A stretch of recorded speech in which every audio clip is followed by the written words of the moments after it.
Hello and welcome to Bounding into Comics. My name is John Trent. I'm the editor-in-chief at Bounding into Comics. Today I got a story about Game of Thrones creator George R.R. Martin.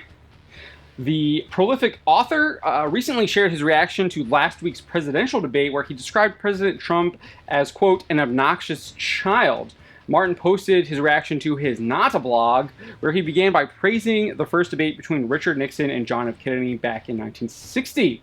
He wrote, "This is what a presidential debate is supposed to look and sound like. Two candidates exchanging views and ideas, debating facts, dealing with the issues of the day, all the while treating each other with respect. It was a debate." After praising the Nixon and Kennedy debate, Martin went on to share his reaction to the most recent debate between President Donald Trump and former Vice President Joe Biden. He stated, "It was appalling, offensive, disgusting. Donald Trump was bad 4 years ago in his debates with Hillary Clinton, but last night he set new records for being offensive, obnoxious, and rude. He ranted, he raved, he shouted, he interrupted again and again and again, refusing to let Joe Biden finish a sentence without breaking in. He spoke over Biden, he spoke over the moderator, he ignored the questions, he ignored the rules his own campaign had negotiated and agreed to. He told shocking lies and doubled down when called on them. He engaged in smears and personal attacks. He tried to discredit the result of the vote before most of America has even voted. This was not the behavior of a president. This was not the behavior of a presidential candidate," Martin added. He then went on to call President Trump a number of colorful names. Quote, "This was the behavior of a schoolyard bully, an obnoxious child, the tin pot strongman of some third world dictatorship," he wrote. If you're going to actually come up with some ad hominem attacks and you're supposed to be this prolific Game of Thrones author, you think you would come up with something a little bit more creative than schoolyard bully, an obnoxious child, things we've repeatedly seen in the media. It almost is a lack of creativity. Maybe that's why we haven't seen that what is it, Winds of Winter book that he's been supposedly working on. Maybe because he has no more creativity left.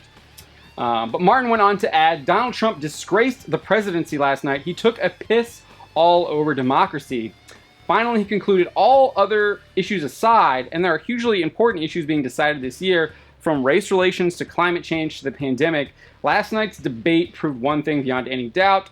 Joe Biden is a decent human being and Donald Trump is not." Well, this shouldn't really come as a surprise. Martin is no stranger to sharing his political opinions. More recently, in July, before Joe Biden had chosen Kamala Harris to be his vice president, he endorsed New Mexico Governor Michelle Lujan Grisham to be his running mate. And if you remember back in 2016, after President Donald Trump won the election, he said, "There are really no words for how I feel this morning. America has spoken. I really thought we were better than this. Guess not."